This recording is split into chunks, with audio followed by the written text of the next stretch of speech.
আমাদের হায়দ্রাবাদ ব্লগের চতুর্থ দিন। পুরো দিনটা আজকে কাটতে চলেছে রামোজি ফিল্ম সিটিতে। আই থিংক সবাই নাম শুনে থাকবে।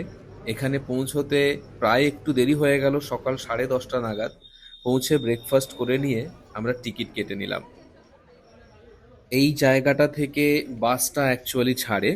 যারা এখান থেকে আমাদেরকে তুলে নিয়ে একদম রামোজি ফিল্ম সিটির যে ইন্টারনাল গেট আছে সেই অবধি ছাড়বে। তো বাসের মধ্যে করে আমরা যেতে যেতে যেটা দেখলাম যে এতটা বড় এরিয়া, বোধহয় একটা স্কুটি বা গাড়ি দিয়ে যদি কাউকে ছেড়েও দেওয়া হয় তাও পুরো এরিয়াটা একদিনে কভার করে আসা মুশকিল আছে। এই হচ্ছে ইন্টারনাল গেট, যেটা ক্রস করে এবার আমরা ভেতরের দিকে ঢুকছি। এত সুন্দর সাজানো গোছানো আর পরিষ্কার পরিচ্ছন্ন যে দেখলেই একরকমভাবে চোখ ধাঁধিয়ে যাবে। সুন্দর তো ডেফিনেটলি লাগবে, মনে হবে যেন ইন্ডিয়ার বাইরে কোথাও এসেছি। গাড়ি এসে আমাদেরকে এই জায়গাটাতে নামিয়ে দিল। এখান থেকে বিল্ডিংগুলোর ভেতরে ঢুকে আমরা এইখানে কিছু প্রথমে ফটোশ্যুট, ভিডিও শ্যুট এগুলো করে নিলাম। আর তারপর ঢুকলাম অ্যাকশন রুমে। को जिनको आना पड़ेगा स्टेज के ऊपर एक्टिंग करने के लिए। हम हैं डायरेक्टर, रेस करते रहिए, race left and right bend करते रहिए। क्या let's at the background please, हवा का साउंड एग्जैक्टली।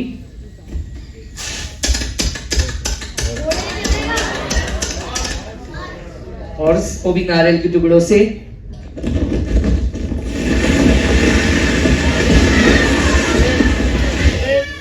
অ্যাকশন রুমে ওরা দেখালো যে কি করে ব্যাকগ্রাউন্ড, সাউন্ড এইসব কিছু অ্যাড করা হয়।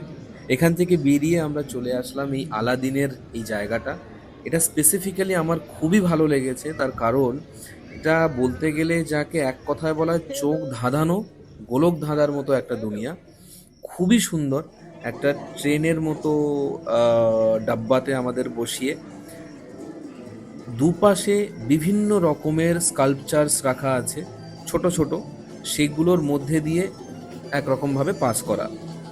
আর ভিডিওটা যাতে খুব বড় না হয়ে যায় সেই জন্য আমাকে এই জায়গাগুলো একটু ফাস্ট ফরওয়ার্ড করে রাখতে হলো।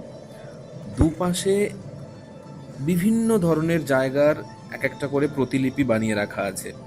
কখনো ওয়েস্টার্ন কান্ট্রি, কখনো ইন্ডিয়ান কোনো সিনারিও, কখনো ইটালি, এরকম বিভিন্ন। এইটা যেমন আইফেল টাওয়ার। এই রকম করতে করতে একটা সময় আমাদের তো ভীষণ সুন্দর লাগছিলই। আর সত্যি কথা বলতে মনে হচ্ছিল যে টিকিটের যে কস্টটা প্রায় 6,800 টাকা চারজনের জন্য, এটা মোটেই বৃথা নয়। পুরো একটা দিন যদি এরকম একটা প্যাকেজ পাওয়া যায় তাহলে অবশ্যই এটাকে নেওয়া উচিত। সারা জীবনের জন্য একটা মেমোরি তৈরি হয়ে থাকবে। আর বলতে গেলে এখানে খুব জলদি জলদি আসা উচিত। আমরা একটু দেরি করে ফেলেছি, যেটা আমরা পরে বুঝলাম। অন্ততপক্ষে সকাল 8টার মধ্যে এখানে পৌঁছে যাওয়াটাই ভালো। আসতে একটু প্রবলেম হয়, পার্সোনাল ক্যাব বা এই ধরনের কিছু কিছু গাড়ি আছে যেগুলো আসে, সেগুলো একদম ভোরবেলাতে চলে আসাটাই ভালো। যা হোক, এখানকার জার্নিটা তো সত্যি কথা বলতে ভীষণ অ্যামেজিং লাগলো। এরপর আমাদের জন্য আরও অনেক কিছু ওয়েট করছে। তো এরকম দেখতে দেখতে আমরা চলেছি। আর খুবই মজা হলো। এই দিনটা সত্যি কথা বলতে ভীষণভাবে আমাদের মনে থাকবে। এত কিছু দেখেছি যা সেইগুলো হয়তো আর মনে থাকবে না। নেহাত এই ভিডিওগুলো আছে বলে তাও অনেকটা পরে দেখলে একটু মনে পড়বে।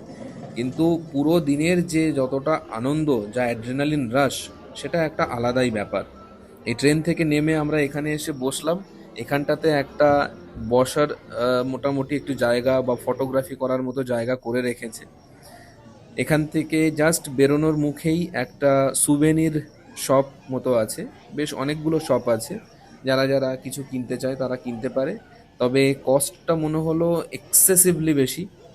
তো ঠিক আছে, সেটা কোনো ইস্যুস নয়, কোনো বাধ্যবাধকতা নেই।